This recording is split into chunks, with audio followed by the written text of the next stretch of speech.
नमस्कार दोस्तों, मैं अभिसार शर्मा आपका स्वागत करता हूं इस वक्त की एक बहुत बड़ी ब्रेकिंग न्यूज पर। जी हां, मेरे अपने चैनल पर इस वक्त हम लाइव हैं और मैं उम्मीद कर रहा हूं कि मेरे तमाम दर्शक इस वक्त मुझे देख रहे होंगे। इस वक्त की जो बड़ी खबर है मैं आपको बताना चाहता हूं कि किसानों के आगे आखिरकार मोदी सरकार को झुकना पड़ा है। किसानों के आगे मोदी सरकार को झुकना पड़ा है। तीन काले कृषि कानून जो थे दोस्तों, उसे मोदी सरकार को वापस लेना पड़ा है। जी हां, जैसे कि आप जानते हैं, अब तक सरकार ने इसे अपने अहम का मुद्दा बना दिया था, ईगो का मुद्दा बना दिया था। मगर दोस्तों, आज मैं बताना चाहूंगा, आज का दिन किसानों की ताकत के लिए, किसानों के आंदोलन के लिए एक बहुत अहम दिन माना जाएगा। और वो इसलिए यह अहम दिन माना जाएगा दोस्तों, क्योंकि सरकार को आखिरकार किसानों के आगे झुकना पड़ा है। दोस्तों, हम ये नहीं भूल सकते हैं कि इस पूरी प्रक्रिया में कम से कम 500 किसानों की मौत हुई है दोस्तों। और 500 किसानों की मौत जो है वो अपने आप में बहुत मायने रखता है दोस्तों। मगर आज जब तीन काले कृषि कानूनों को मोदी सरकार ने वापस लिया है, तो हमें सवाल पूछना पड़ेगा कि आखिर ऐसा क्या परिवर्तन आया जिसके चलते मोदी सरकार को ऐसा करना पड़ा। और इसका जवाब है उत्तर प्रदेश में। उत्तर प्रदेश में दोस्तों, मैं आपको बतलाना चाहूंगा कि क्या हो रहा है। उत्तर प्रदेश के अंदर नंबर 1 पश्चिमी उत्तर प्रदेश में, जहां किसानों का गढ़ है, जहां इस पूरे आंदोलन का एक तरह से बताया जा सकता है कि केंद्र बिंदु है, यहां पर किसान जो है लगातार चुनौती दे रहे हैं मोदी सरकार को। आप जानते हैं, कैराना के जरिए पश्चिमी उत्तर प्रदेश में बार बार मुजफ्फरनगर दंगों की याद दिलाकर यह बतलाया जा रहा है, और यह बतलाया जा रहा है बार बार कि दंगे हुए थे, मगर किसान इसे चुनौती दे रहे हैं। आप लोग जानते होंगे दोस्तों कि किस तरह से एक अरसे से जो नारे नहीं लगाए गए थे पश्चिमी उत्तर प्रदेश में, वो फिर से लगाए जाने लगे। और वो कौन से नारे हैं दोस्तों? वो नारे थे हर हर महादेव और अल्लाह अकबर के एक साथ। यह चीज लगातार बीजेपी को चिंतित कर रही थी, और उसी के चलते जो है उन्होंने आज तीन काले कृषि कानून जो हैं गुरु पर्व के पावन मौके पर वापस ले लिए। मगर आज मेरे सवाल हैं कुछ। क्या किसान ये भूल जाए कि 500 किसानों को आपने मरने दिया अपने ईगो के चलते? क्या किसान ये भूल जाए कि जब से 1 साल से किसान जो है वो प्रदर्शन कर रहा है, तब से लेकर अब तक आपने उस किसान को बदनाम किया है अपने पालतू न्यूज चैनल्स के जरिए? क्या किसान ये भूल जाए कि आपके अपने मंत्री रविशंकर प्रसाद, पीयूष गोयल, वो किसानों के बारे में अपशब्द कहते रहे, उन्हें नक्सली बताते रहे? दोस्तों, वाकई मैं बधाई देना चाहता हूं। किसान झुके नहीं इस सरकार के सामने, किसान डिगे नहीं इस सरकार के सामने, वो अड़े रहे। उन्हें बदनाम लगातार किया जाता रहा, और अब मैं देखने वाला हूं दोस्तों कि ये पालतू मीडिया क्या करने वाला है। मैं आपको बतलाना चाहूंगा दोस्तों, इस आंदोलन में कई अहम मोड़ रहे हैं। हम ये नहीं भूल सकते हैं दोस्तों कि सबसे अहम मोड़ मेरे हिसाब से वो लम्हा रहा था जब अचानक एक दिन तमाम न्यूज चैनल्स कहने लगे कि किसानों ने बोरिया बिस्तर समेट लिया है। तमाम बड़े बड़े न्यूज चैनल्स जो है दोस्तों, ये खबर करने लग गए थे कि अपने जो राकेश टिकैत हैं, किसान नेता, वो बोरिया बिस्तर समेट रहे हैं। मगर उसके बाद क्या होता है दोस्तों? उसके बाद राकेश टिकैत उस रात, उनके अंदर जो ज्वाला है वो फट पड़ता है, और वो एक निर्णायक मोड़ था दोस्तों। किसान आंदोलन उसके बाद फिर जो है वो ताकतवर हुआ।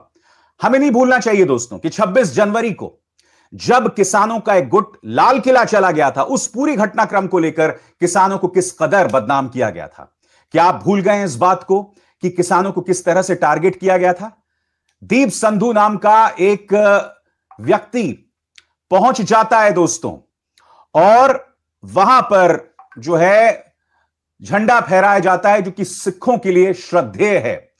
और जब वो झंडा फहराया जाता है तो मीडिया में लगातार ये झूठी खबरें फैलाई जाती हैं। और वो किस तरह की झूठी खबरें हैं? वो झूठी खबरें ये बतलाई जाती हैं कि इन किसानों ने खालिस्तान का झंडा फहराया, जबकि वो झंडा जो है वो सिखों के लिए पवित्र झंडा है।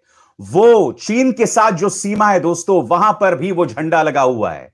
वो झंडा प्रधानमंत्री नरेंद्र मोदी ने पंजाब के चुनावों में अपने माथे पर लगाया था, और उस झंडे को गोदी मीडिया ने जो है बताया था खालिस्तानी झंडा। लगातार बदनाम किया जाता रहा दोस्तों।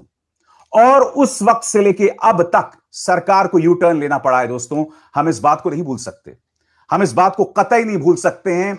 और इससे पता चलता है दोस्तों कि इस सरकार में फैसले किस तरह से लिए जाते हैं दोस्तों। फैसलों के पीछे कोई तर्क नहीं होता है, फैसलों के पीछे सिर्फ अहंकार होता है, फैसलों के पीछे सिर्फ और सिर्फ अपने दोस्तों, अपने मित्र उद्योगपतियों को फायदा पहुंचाना होता है। और यही वजह है कि ये 3 काले कृषि कानून लाए गए थे। मैंने बार बार कहा दोस्तों, सरकार जब कोई फैसला लेती है तो उस फैसले का विरोध करने का अधिकार हमें होना चाहिए। सरकार भी अपने तर्क रखे, मगर इस दौरान हो क्या रहा था आपको यह समझना पड़ेगा दोस्तों। इस दौरान लगातार किसानों को बदनाम किया जा रहा था, किसानों को टारगेट किया जा रहा था, उनके खिलाफ एक झूठा प्रचार चलाया जा रहा था। और उस चक्कर में दोस्तों हकीकत से मुंह मोड़ा जा रहा था। और हुआ यह दोस्तों कि पिछले 1 साल से कम 500 किसानों ने सिंघू और टीकरी बॉर्डर पर अपनी जान दे दी। क्या हम इस बात से अब मुंह मोड़ सकते हैं? क्या इस बात से नजरें फेरा जा सकता है कि क्या प्रॉब्लम्स थी, किसानों को किस तरह से टारगेट किया गया? यह हकीकत है दोस्तों। और हम यह नहीं भूलना चाहिए दोस्तों कि ढेरों किसानों के ऊपर ढेरों मुकदमे किए गए और हरियाणा उसकी एक जीती जागती मिसाल है। हम नहीं भूल सकते हैं दोस्तों किस तरह से उनके खिलाफ केसेस किए गए। हम ये नहीं भूल सकते हैं कि उन्हें किस तरह से बदनाम किया गया। हम ये नहीं भूल सकते हैं कि राकेश टिकैत के बारे में कहा कि तू लखनऊ तो पहुंच, योगी जी तुझे ठिकाने लगा देंगे।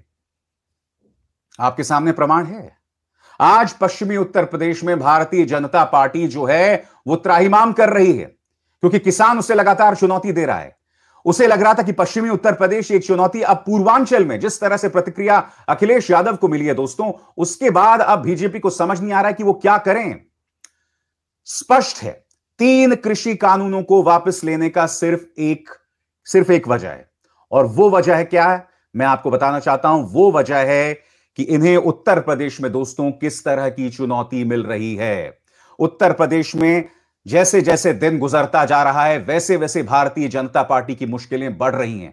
मगर अब इस फैसले के बाद क्या होगा? क्या पश्चिमी उत्तर प्रदेश में भारतीय जनता पार्टी अपने 2016 वाली स्थिति में लौट सकेगी? तो इसका जवाब आने वाले वक्त में हमें देखना होगा, क्योंकि किसान यह नहीं भूला है कि इस आंदोलन में नंबर 1 उसे बदनाम किया गया, नंबर 2 कम से कम 500 किसान मारे जा चुके हैं, जिनके घरों का दिया बुझ चुका है। उसके लिए भूलना बहुत मुश्किल है। बेशक इस सरकार ने देर लगाई, वो किसान यह भी नहीं भूला है दोस्तों कि किसान को लगातार किस तरह से बदनाम किया गया, उसे टारगेट किया गया। मगर जैसे कि आप जानते हैं कि पश्चिम उत्तर प्रदेश का 2013 का इतिहास है, और उस 2013 के इतिहास को देखते हुए यह कह पाना मुश्किल है दोस्तों कि क्या एक बार फिर बयार जो है उसी तरह की सियासत की तरफ बढ़ेगी, अब जबकि ये कानून हटा दिए गए हैं। क्योंकि किसानों की जो शिकायत है दोस्तों उसे दूर कर दिया गया है। हालांकि जो बड़ी खबर आ रही है वो बड़ी खबर यह है कि किसानों के दबाव के सामने मोदी सरकार झुकी।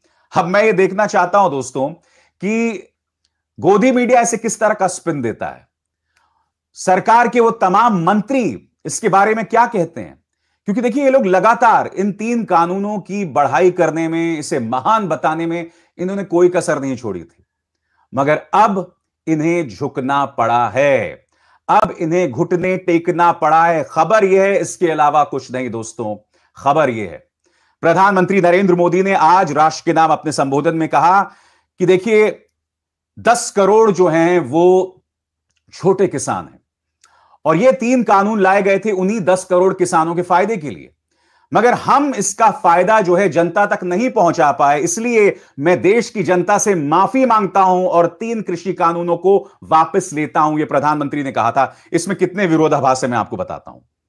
अगर ये 10 करोड़ किसानों के लिए फायदेमंद है तो फिर आप वापस उसे क्यों ले रहे हैं? बताइए। अगर आपको लगता है कि इससे आपको फायदा होता, क्योंकि इस सरकार के हर फैसले के पीछे सिर्फ फायदा होता है, फिर आप कह रहे हैं कि हम समझा नहीं पाए। गलत बात कह रहे हैं आप। आपके पास पूरा प्रचार तंत्र था, आपके पास पूरा मीडिया था, आप ये कैसे कह सकते हैं कि आप समझा नहीं पाए?